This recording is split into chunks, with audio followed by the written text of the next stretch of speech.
to the Euro exhibition on music. I don't know if many of you did that too, but there was a room where you have to stand and you put your hand on two sort of levers, and they play different types of music, and you watch your heartbeat. And I just did it, and my heartbeat didn't do anything. It just stayed exactly where it was. But listening to that speech from Chevy, where my heart was pounding, I just thought that was so incredible. But, you know, thank you, Tim. Thank you, Christopher. And thank you, all the board of ASTC, so much for this award. I mean, it's the Oscar in our industry. So I feel like really, really privileged. It means a great deal to me. And of course, thank my friend Chevy for her very kind words, which of course were delivered in a traditional flamboyant style, which we've come to love so much, and her enthusiasm and energy, which is infectious. So yes, I'm humbled. I'm honoured to receive such a prestigious award. And I'm honoured because it comes from ASTC. It's our professional body. And when you receive an award from your professional body, it means so much because you're my colleagues and my friends in the field. And of course, I love Chicago, which is my absolutely favourite city. Is that okay, Chef? Where are you? I deliberately put that bit in.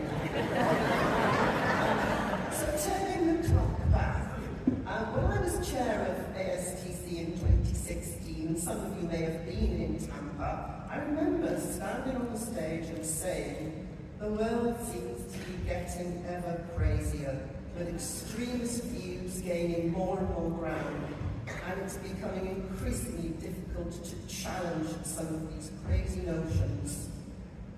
And all of this happening at a time when the pace of acceleration and progress rather, in science and technology was just increasing in pace. You know, if we fast forward to September 2024, here I am on the stage again, and the narrative hasn't changed that much. In fact, sadly, I think it may have got worse.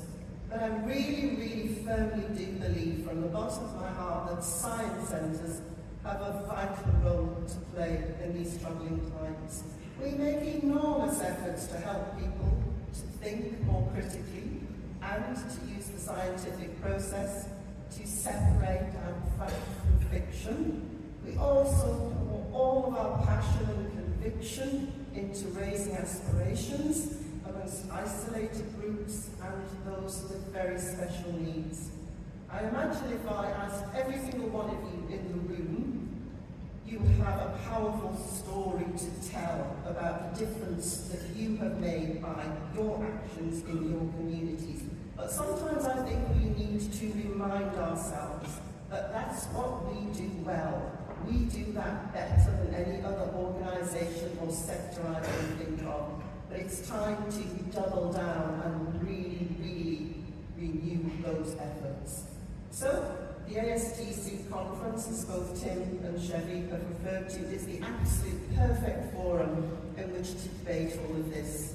We can all see how hard ASTC and the Griffith Museum of Science have worked to make this a wonderful, wonderful conference. So I urge you, make the most of it.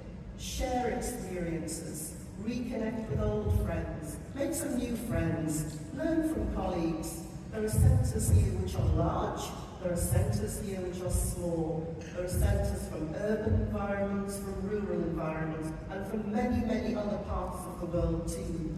You get a different perspective talking to these colleagues. Above all, enjoy the parties and the social programme. So, I thank